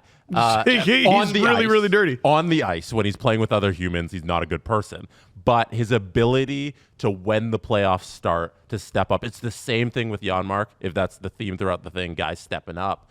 He has that ability, and that goal was a beautiful goal. And him doing the moonwalk celebration, too. Like, You're talking about a dude who's not afraid of the moment and has the cojones. It's, I'm going to score this huge playoff goal. I'm going to celebrate with the moonwalk. And I'm Ryan Hartman. This is the only time I show up to play. Otherwise, I'm just trying to injure people on the ice. Yes. Like that's his But that's why you have him, right? And that's why you have him. And it's cool to see, now that we're in the playoffs, these guys come out. He turned an insane corner after 2 goals in 7 games. That was it. 5 points in 6 games, 5 points in 5 games. Now he's got 4 points in 5 games. Unreal. He's just turned this crazy corner. The New Jersey Devils went home last night. Tonight, the Canadiens could go home and the Lightning could go home. And we'll find out between the Jets and the Blues whether the first 2 games of that series or the second 2 games of that series mattered more. Man. Good matchups tonight. There's a few teams, few players that are trying to rewrite the book of themselves. And all they've done so far is just write new chapters. Yeah. Like the Leafs really trying to rewrite the book on themselves. And the book on Connor Hellebuck is getting long. Right. You need to, if I could be an editor, you need to shave that down a few chapters. Yeah. The Hurricanes Devils series, on the Hurricane side of things, it's felt like this, and I was happy to see the stat that backs it up. But that team, the Hurricanes, lost 5 straight OT games up until that point. Mm-hmm. And it felt like in every big moment in these playoff runs that they've had where they've continually won a first-round series, I think it's 7 straight now, 7 straight years they won a first-round series, which is really cool. They've consistently. Yeah. But when they get deeper, it feels like they always lose that one game in the series that's like a tight OT game. They can never get that extra goal. Yep. And seeing that this was their first win in 6 consecutive OT games, I was like, oh, yeah, it's felt like that. They never get that extra goal. So against a very undermanned New Jersey team, I don't know how much credit, how much we can take away from this series, but it's cool to see them get that monkey off their back and finally execute in big moments. And you got to play the games, man. It doesn't matter. Like, the injuries are the injuries, right? Nobody goes in healthy. Sometimes you get a break. Take advantage of it, though. Mm-hmm. Game construction is so interesting because we talked about how the Oilers, when they're cheating for offense, are unstoppable. The Devils get that 3-0 lead, and it's almost like a cross they have to bear because Carolina is going to be cheating for offense for the rest of the game, and you got to do your best to weather that storm. With who? Like Brian Dumoulin, and Dylan's out. Luke Hughes is out. You already don't have Jack Hughes. Siegenthaler just got back. Who else are they missing? Or is Siegenthaler out again? I don't even remember. They were missing dude, what are you supposed to do? Yeah, exactly. What are you supposed to do? Something to watch for tonight. Andre Vasilevsky's. Oh, sorry. Go ahead. Oh, just on the Hurricanes, just to keep shouting them out. Svechnikov, underrated performance this playoffs. 5 goals in 5 games. He's 5 for 5. Oh, yeah. So far this playoffs, he leads the playoffs. What's that like? Tied with Nathan McKinnon. That's great. And Sebastian Aho, who scored the OT winner. What a reaction has from the fans. Every OT winner for the Canes this season. No way. Regular Really? season and playoffs, he's the only person who scored an OT winner. That's a cool stat. For the Wow. Canes. Yeah, and the Devils, you're not going to win a series if you can't score on the power play. I think they finished 0 for 15. Oh, that's a Sheldon Keefe power play in the playoffs. I mean, he didn't have his guys, but still. Sheldon Keefe-ass hockey right there. 0 for 15, I think they finished on the power play. It was 0 for 15 or 13, I can't remember. I hate giving a team a carte blanche pass, but you give the Devils meet a lot of the criteria. Sorry, I just wanted to get those stats. Andre Vasilevsky's last 3 playoffs are ugly. This year, he has an .884 save percentage. Last year, it was an .897. Oof. And against the Leafs in 2023, it was an .875. So that's something to keep an eye on tonight as the Lightning face elimination. Now, this playoff season, you've probably noticed Steve's videos online where he's manifesting a win, right, Steve? Manifest. Last couple days, it hasn't gone so well. No, I didn't manifest hard enough. So this playoff season, Boston Pizza is now introducing its very own championship room spray, and Jesse has it right there. It captures the bold, raw spirit of a hockey triumph with notes of bubbly champagne, cheap lager, sweaty hockey gear, used hockey puck, and the indescribable scent of 32 years of pent-up Canadian frustration. This spray turns any space into a locker room celebration, and you're about to be sprayed with it, Steve Dangle. There's how-to-use instructions on this bottle. What does it say? Identify playoff watching space. Spray championship room spray liberally before the game. Let the smell of winning take over and turn it into reality. Well, Adam, you and I are going to be here watching the game on Thursday because it's a road game, so we'll be above Maple Leaf Square. So we better spray this championship room spray all over our room. I like that. What? You're right where we're going to be watching. Yeah. Oh, it actually smells kind of cool. Now, if you want to pick up a bottle, you can pick them up on a first-come, first-served basis. Oh, my God. Because as Canada's favorite sports bar, Boston Pizza has been there celebrating the highs and commiserating with the lows with hockey fans across the country. If you want these, they're available in Toronto, Winnipeg, and Edmonton. Toronto, Front and John Street location, that's 250 Front. City Place in Winnipeg, 333 St. Mary Avenue. And Ice District in Edmonton, 10111 104 Ave Northwest. That's such an Edmonton address. Do you feel strong? Do you feel a Game 6 victory? Woo, Yes. For the Oilers. What? What? I mean, you know. I didn't know what I was agreeing to. Yeah, well, what about the Leafs? That was, Yes, also. that too. Okay, great. Check it out and pick yours up today with Boston Pizza, Canada's favorite sports bar. There's a couple of news and notes, though, around the NHL that we should talk about before we sort of wrap. I think the first thing is the NBA is going to copy them. They are getting rid of the All-Star game, and they are pivoting to international competition. Hey. What a surprise. Because the Four Nations was spectacular. Great idea. And it kind of dummied the NBA All-Star game. Maybe the NBA All-Star game, just because of momentum, would have probably had better ratings overall because it's a more absorbed sport in the States. But I would say that in terms of national headlines, the NHL dominated that weekend and that Easily. week leading up to it. Easily. Also, the NHL has not canceled but changed the All-Star game in Long Island in 2026. When was this announced? This was yesterday, What? and we talked about it on the pregame stream. Thanks for watching. And no. and so essentially, the whole idea was they were going to do this All-Star game because all the NHL flights leave from New York. So all the star players that would have gone to the All-Star game, if they'd wanted to skip it, Gary Bettman was like, haha, you have to leave from New York, so you're going to be here anyway, so you better be at the All-Star game. And then... And again, the NHL website, as of last night, even when they made the announcement, had not changed yet. It still said, sign up here for All-Star game information. The Gary Bettman said it will be an Olympics kickoff. That's all we know. So there will be probably a skills competition, I would imagine, but we haven't heard any details on that yet. And it sounded like the Islanders were pretty much just told last minute, and they said we welcome any event at UBS Arena that allows us to show off our facilities. But I feel like the Islanders are like, hey, we're kind of getting screwed here. And I was talking to Jesse about it, and I was like, this feels like this was the drop dead date, and the PA has been pushing back going, no, we're not going to do an All-Star game before the Olympics, Gary. It's pointless. Well, it is pointless. And what I said to Jesse was like, listen, if this is a sleepier city, you can probably push this.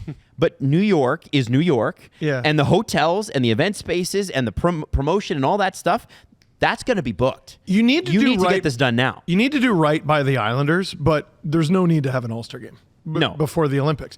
The whole point of an All-Star game is to highlight your stars. This is what the Olympics are for, right? Man, like, do it another time. You got 2027. You can figure something out there. Yes. Yeah. And you can do it on the island. Yes. It's crazy. You can do it there. The next thing I want to move on to, because there's not much more. There's not much where to go with that.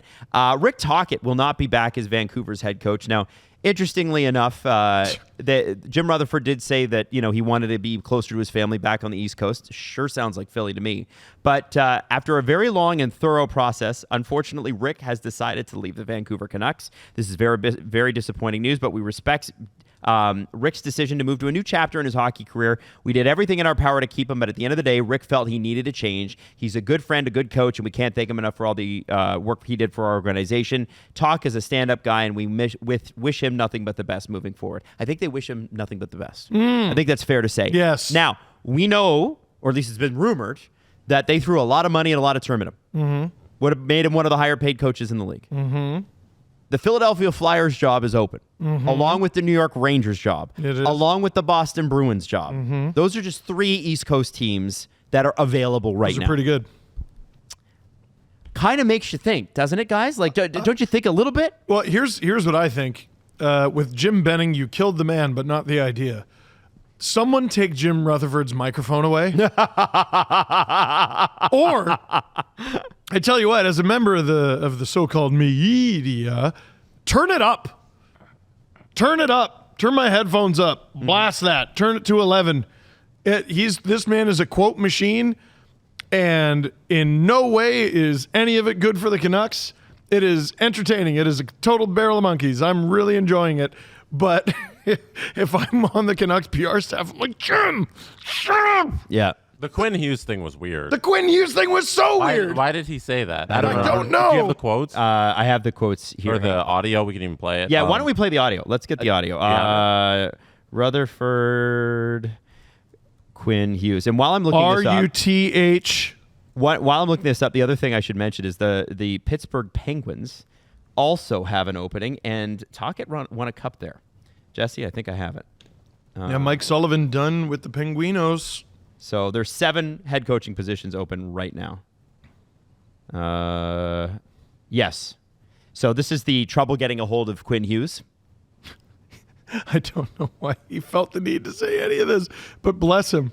You had a chance, Jim, to talk to your captain and knowing how he felt about Rick. I think most of the players felt as Quinn felt about Rick.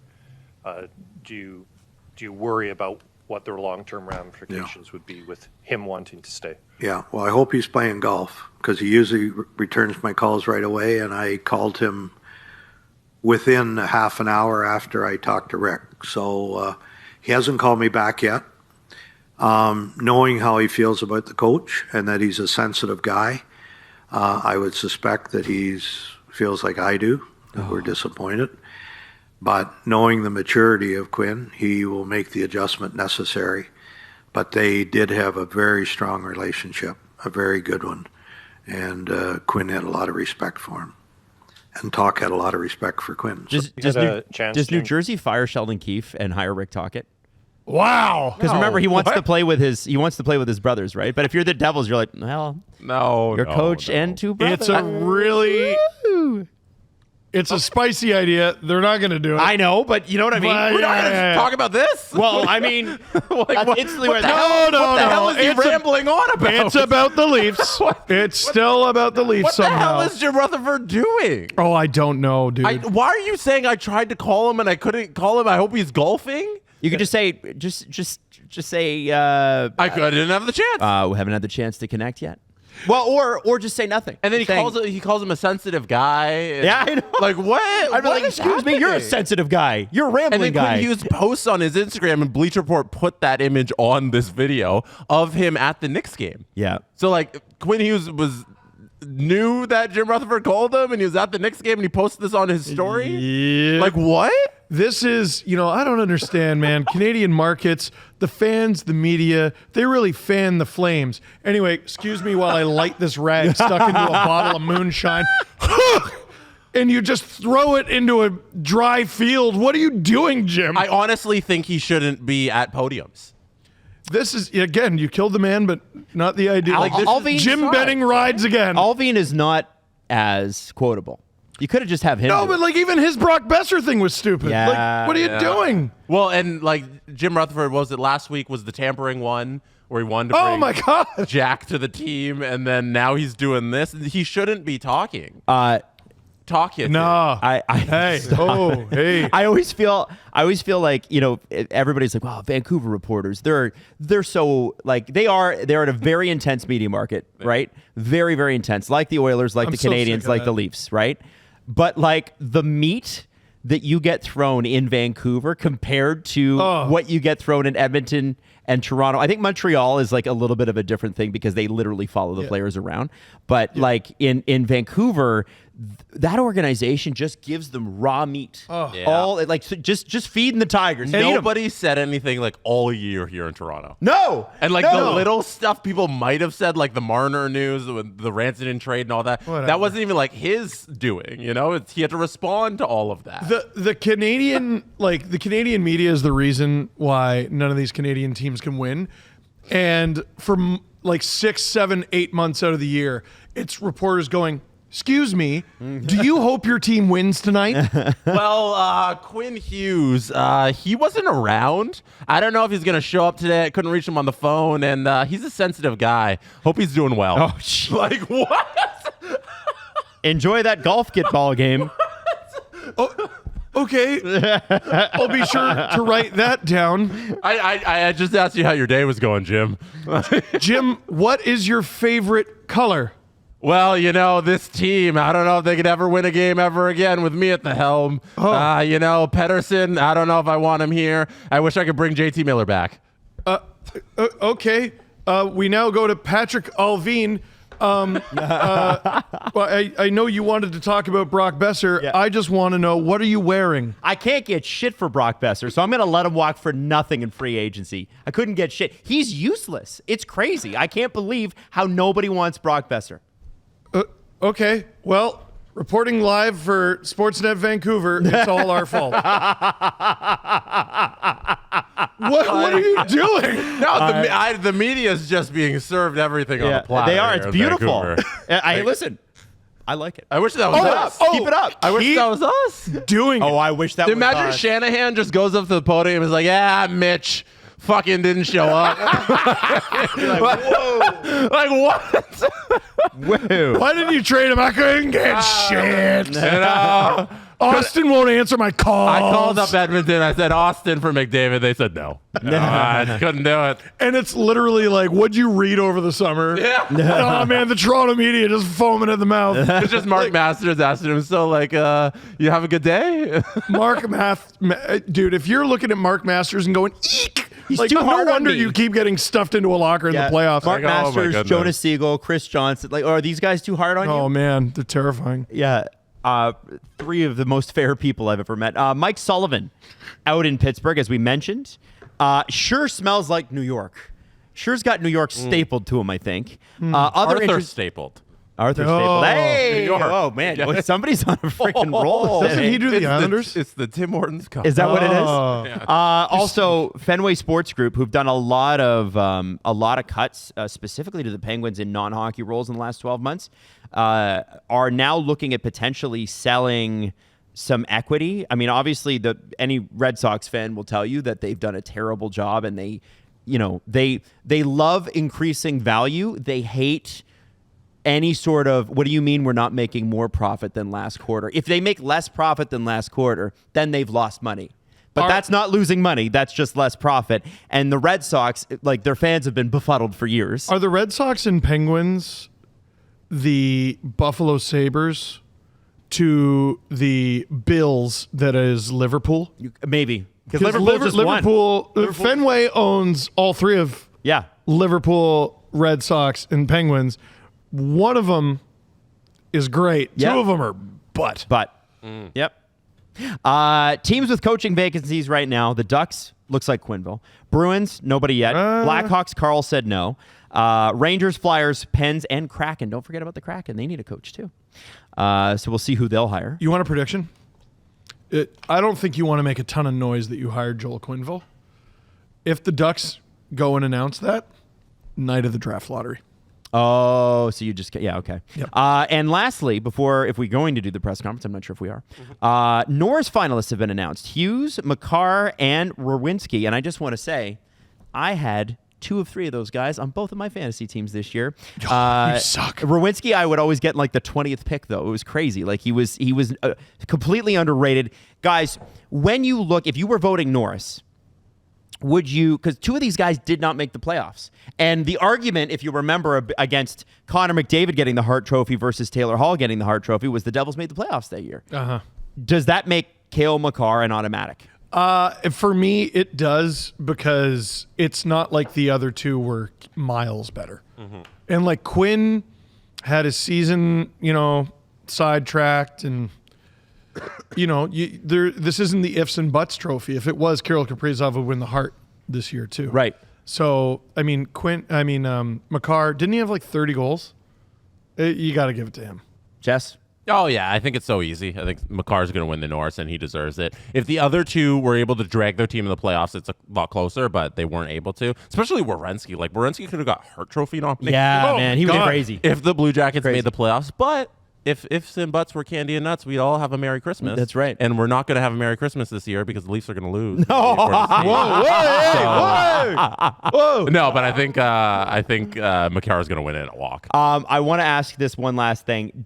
Does your performance at Four Nations, because it's an NHL sanctioned event, would it count towards your Norris vote, do you think? No. No?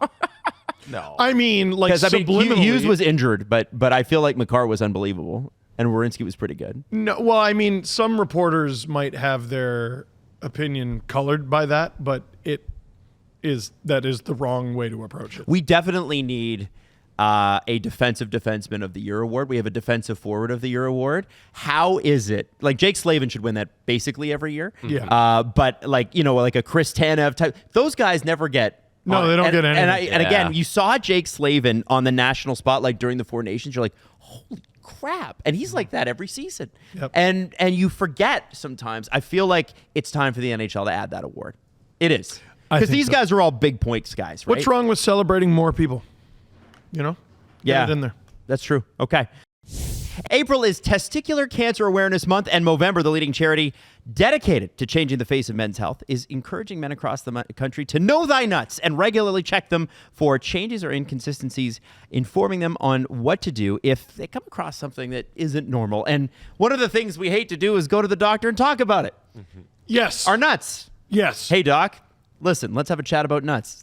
It's not as hard as you think, and yet there's like an embarrassment factor there. Yeah. You can go to your doctor and say, isn't that nuts? And they say, we call them testicles in our field. Oh, no. Jeez. What? It's very good. 1 in 4 Canadian young men would not visit a doctor unless their testicles were in extreme pain.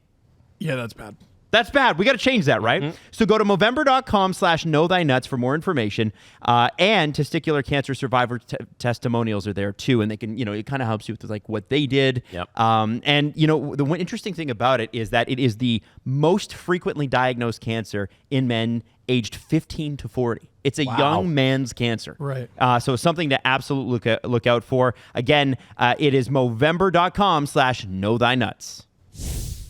Do we want to do the press conference or should we wrap? Well, there's some hockey stuff that we haven't done. I don't know if you realize, but we haven't even done a show since the last time Florida and Tampa played. So, like, since Ekblad punched. I guess I didn't get the flying elbow in there. I did not remember. And then he got suspended in the meantime, so we haven't even reacted to the play itself. Not before scoring the game-tying goal. Yeah. So that entire game happened. So, okay. First off, I think they got the suspension, right? I think that's not the debatable part. Do you want me to play Department of Player Safety? Yeah. Hit me up. So, Matt, you're going to pull this off. Here we go. Department of Player Safety on why Ekblad got 2 games. This is Brady.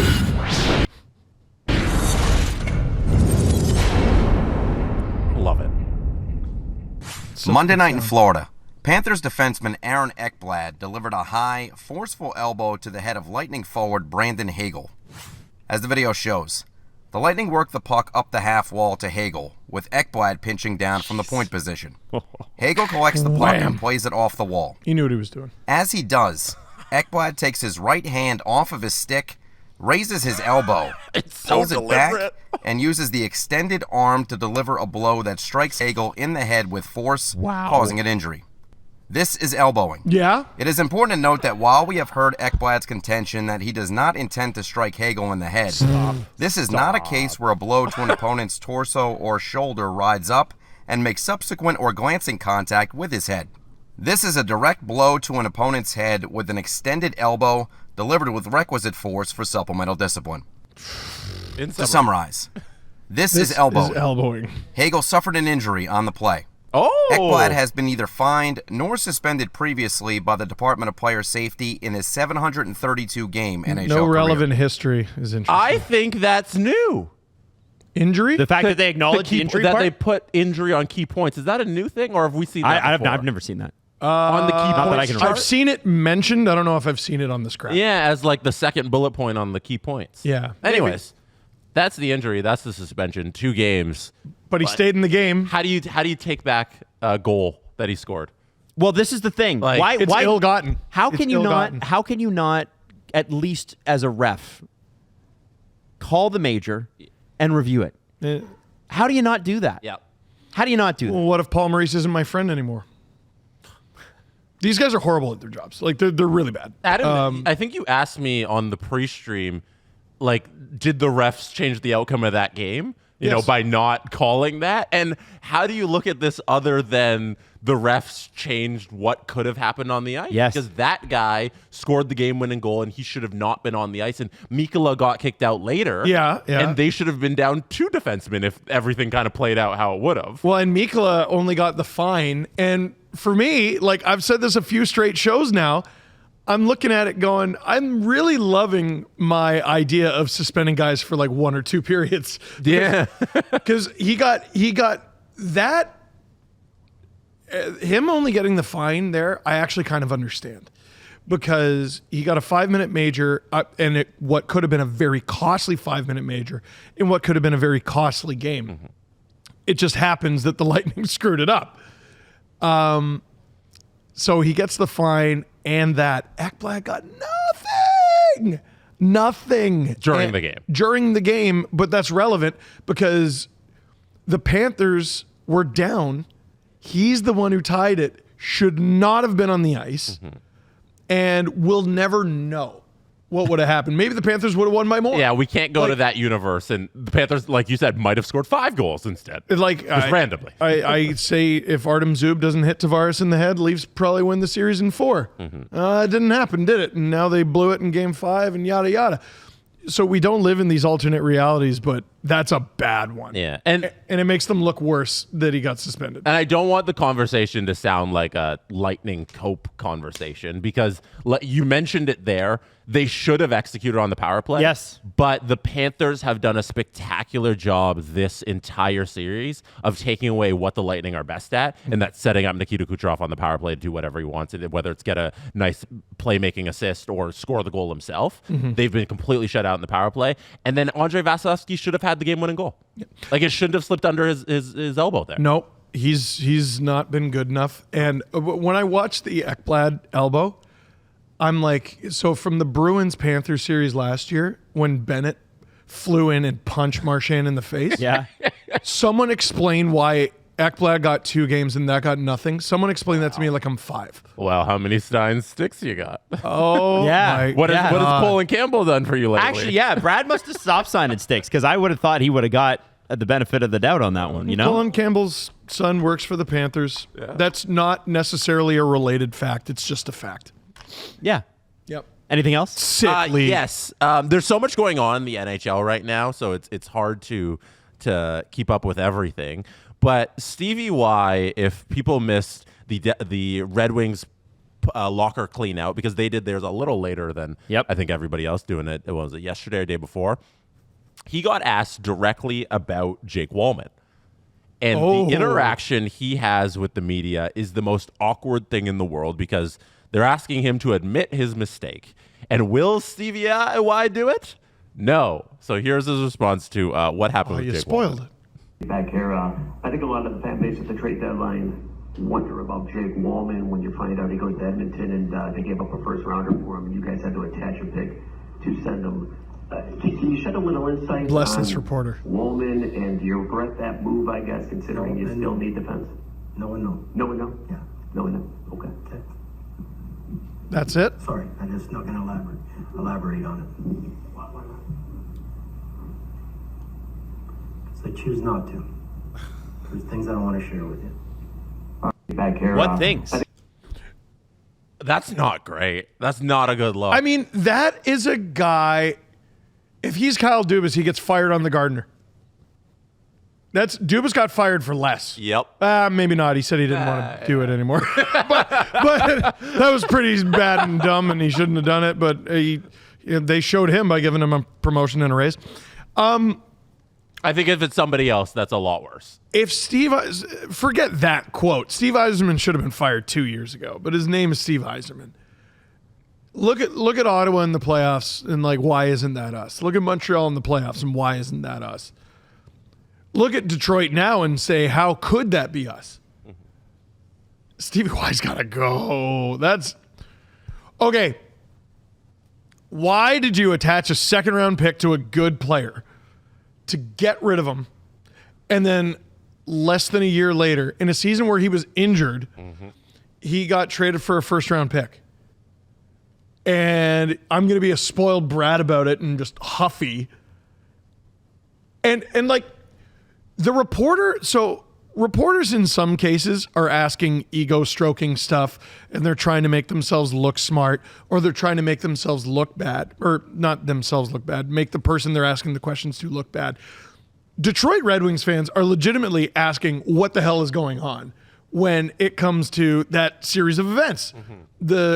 They attach Walman. Wait a second. I remember when it broke, we were all like, wait. Who gets the second round pick? You paid to get, why? For what?